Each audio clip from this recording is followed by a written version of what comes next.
Et quand vous parlez, donc il y a la matière qui apparaît, je pense qu'il pourrait y avoir par exemple des effets presque de texture, voire presque d'imitation de texture qui me semblaient assez présents dans votre travail, je dirais dans les premières années des années 2000.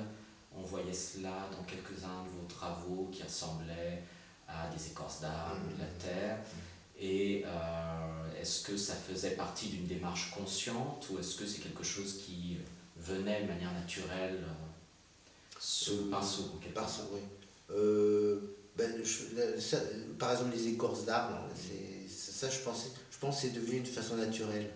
Oui, parce que au départ, c'était plutôt le végétal, et petit à petit, la démarche a fait que je me suis approprié l'image de l'écorce, par exemple, l'image des feuillages, en fait, hein, aussi, et l'image de l'élément aquatique, en fait. Et tout ça fait un lien.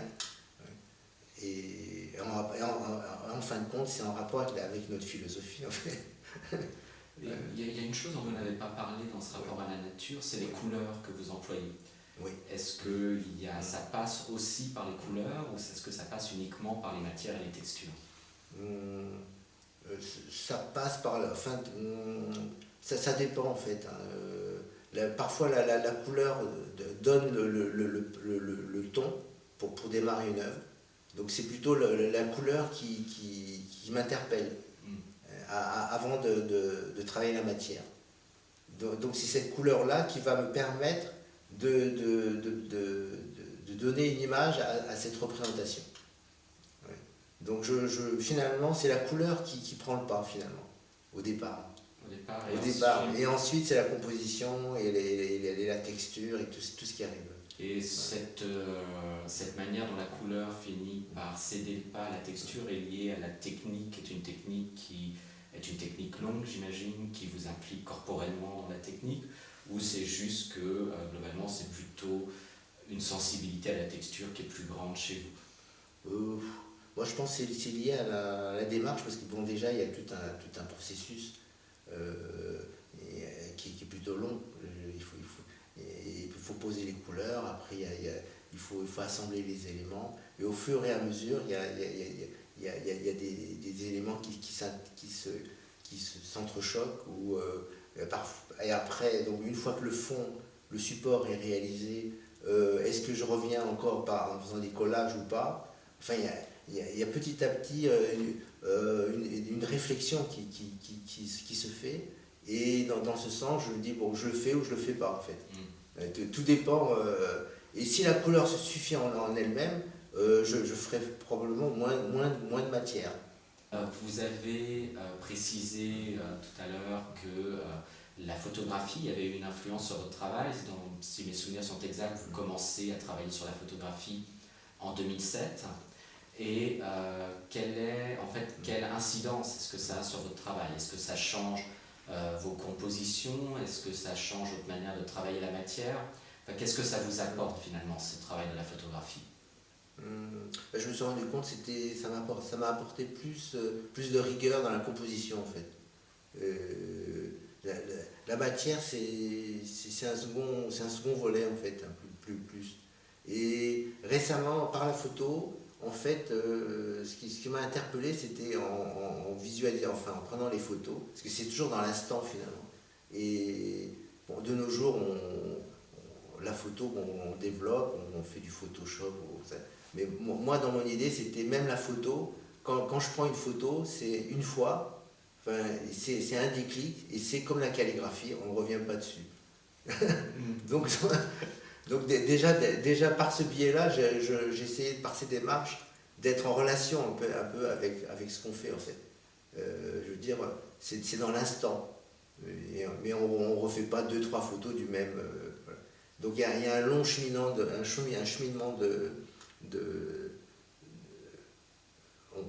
parce que bon, je passe des heures, par exemple, sur un lieu. Il y a de la contemplation, bien entendu, mais je me focalise forcément sur un endroit, et bien entendu, c'est de déclencher au moment précis. Ça, c'est le commun de beaucoup de photographes aussi. Ouais.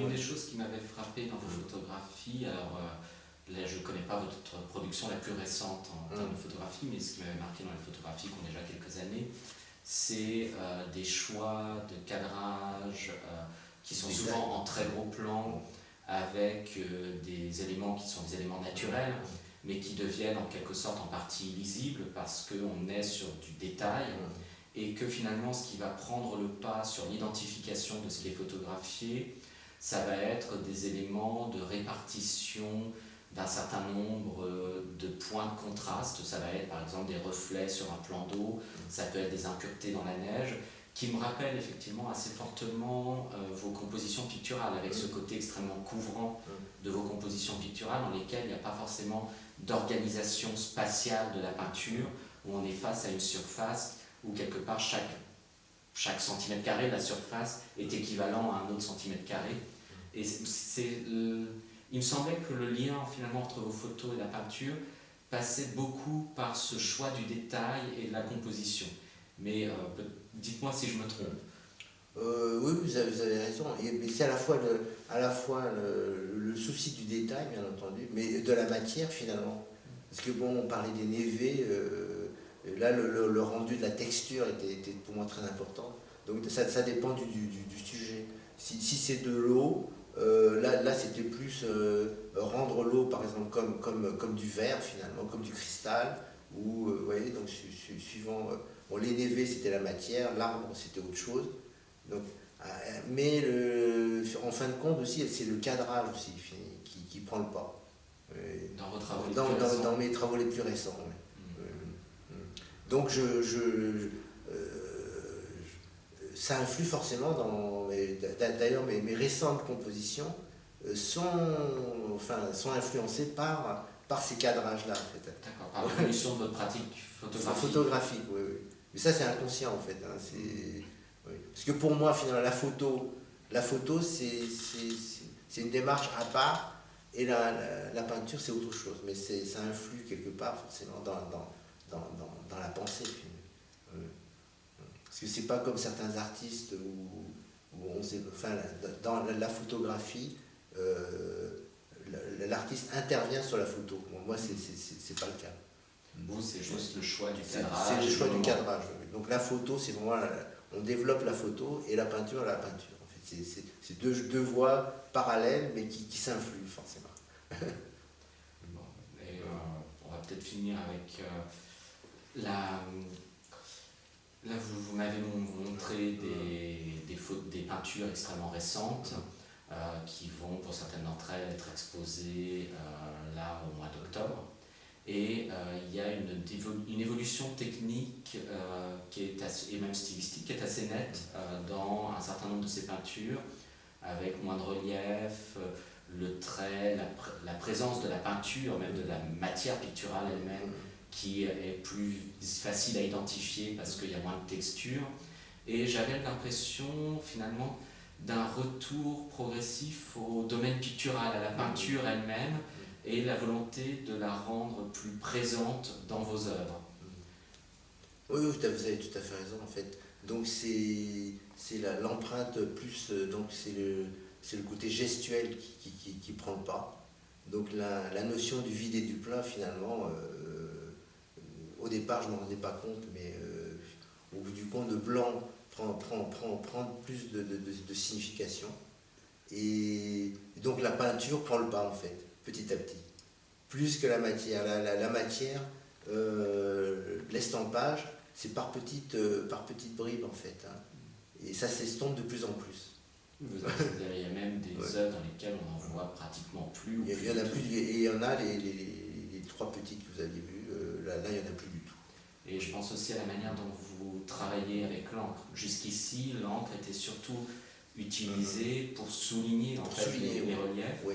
Et là, vous avez quelques compositions dans lesquelles vous avez des traits extrêmement présents qui structurent finalement la composition. Et là, j'utilise plus du tout de la gouache ou de l'acrylique, comme vous avez pu voir, c'est nos couleurs à nous. C'est nos couleurs végétales et minérales.